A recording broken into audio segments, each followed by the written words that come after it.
Okay, we're out of beer, so I guess I'm going to make some beer. Here's the table all set up with the Corona grinder. There's the crank. It's empty right now. I just ran a pound through it just to clean it out.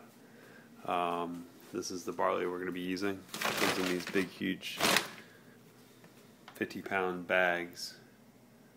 And, of course, the cleaner using the chlorine there. Alright, so I guess we're getting ready to mash 20 pounds. I have to run this through the Corona grinder. Amelia's in bed, so I can't take advantage of that resource to run the handle here. And let's see if we get this thing started. Just take a scooper and probably just fill this hopper up.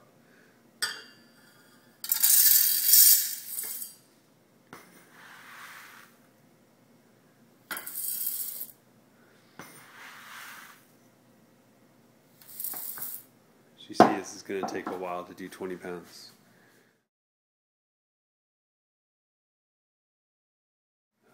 There's a couple left in there. That's just no big deal. There's 3. I'm sure we're going to be doing a lot more later.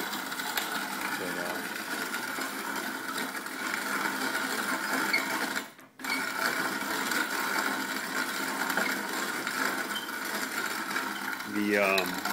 what it does is it pulverizes the barley, basically cracks it in half, and makes it so that when you put it at the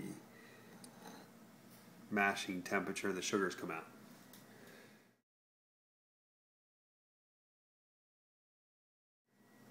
And that's the mash tun we're going to use. It's fitted with a copper tube at the bottom, attached with a hose and a stainless steel hose inside.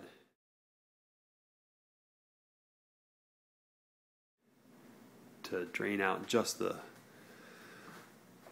malt and everything out, just so that way we get the wort without the barley in the wort. Got all my empty bowls I'm going to be filling up. That's pretty much about it.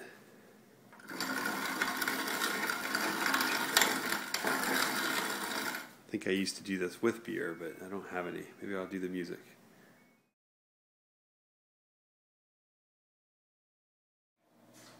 Okay, here's the wort coming out of the mash lauter tun. I'm draining the wort right now and sparging it to get all the sugars out.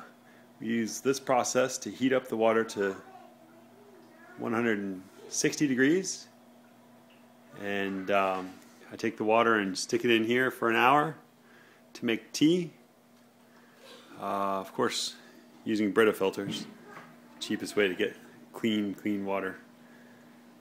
And tastes pretty good. For some reason, it's got the correct pH or something, or enzymes, versus Deer Park. I didn't like the way Deer Park tastes. So we're getting up to 5 gallons of wort off of this grain bill of I think 13.5 pounds of grain of barley, and it takes a lot of pots, a lot of stove burners, and water.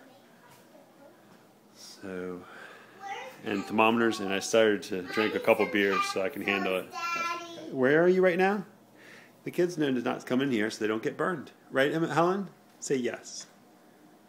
So I started to prepare ahead of time. I have the hops, Williamette, we grow in the garden, dried them out, and this is actually a pretty heavy bag. That's probably ounce and a half to 2 ounces right here. That's going to go in right at the boil. I'm going to put half of this in for flavoring, and then the other half at finishing to get the aroma. So they're split up and they're ready to go. I'm getting the fermentation bucket ready, soaking it with the cleaner and the rack and cane, and so that'll be all ready. However, the time it takes to cool the wort, I can actually clean that stuff. And so we're going to be ready to take this outside and put it on the burner. Alright, this is a turkey fryer connected to a propane tank. It's going to get our wort boiling for about an hour while I comfortably sit outside.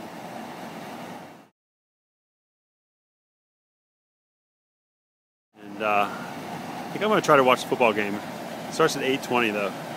That's in 30 minutes. Okay, this is what it looks like right before it's going to do a boil over. It hasn't boiled yet. I just cranked up the heat as high as it'll go. And we're waiting to put the hops in for bittering.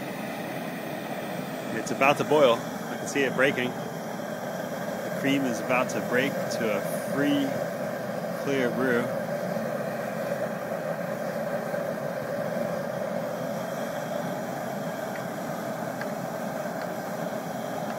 I just keep the paddle in the whole time.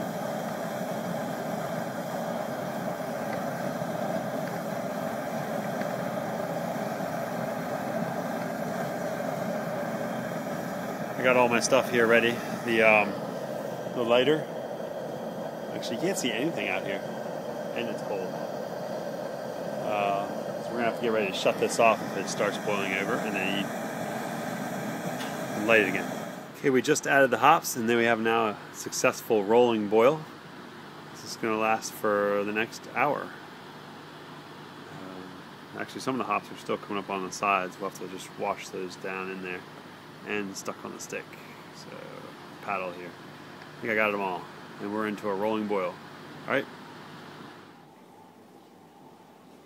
Okay, we're done with the boil, and it's cooled off quite a bit. Stuck in the bathtub to cool it down, and we're siphoning the beer into the fermenter. As you can see, it's hopefully we get 5 gallons, I'm not too sure. This is the siphon cane, auto siphon cane that we use to get it and transfer it from one to the other. In the bottom of the wort there's a lot of residue and stuff that we don't want to get in the beer. It just settles to the bottom. There's actually quite a bit of hops that are foamed out of the top and stuck to the sides. Hopefully we'll... Actually, I know I boiled most of it. I think those are the ones I stuck in the last 2 minutes for the aroma.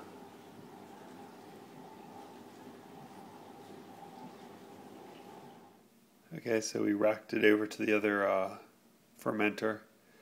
This is what's left in the bottom of the boil.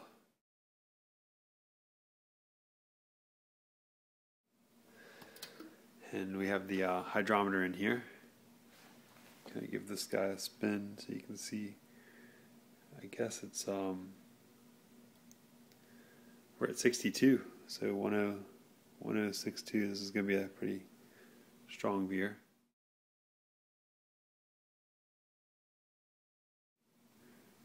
It's a little thick, but I guess that's what I get when you boil off a lot of the wort. I'm only left with 4 1/4 gallons.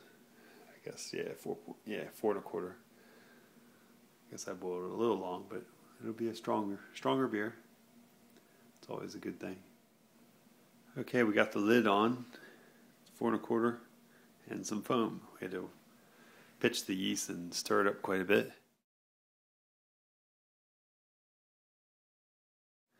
Put the air lock on. This guy will just sit in there and let air go out. Hopefully no beer, but it is pretty far away from the top, so I don't think any beer will come out. And we'll seal it. Actually, that just keeps the stopper from flying out. The airlock is ready. I don't see any bubbles, but this is what it would look like. It would just pop up and down like that. So we'll wait for tomorrow, and it will be bubbling in the morning.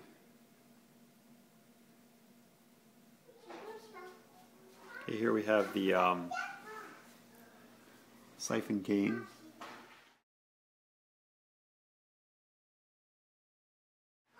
Getting the last gallon or so of fermented beer. The beer is not carbonated yet. We're going to force carbonate into this corny keg.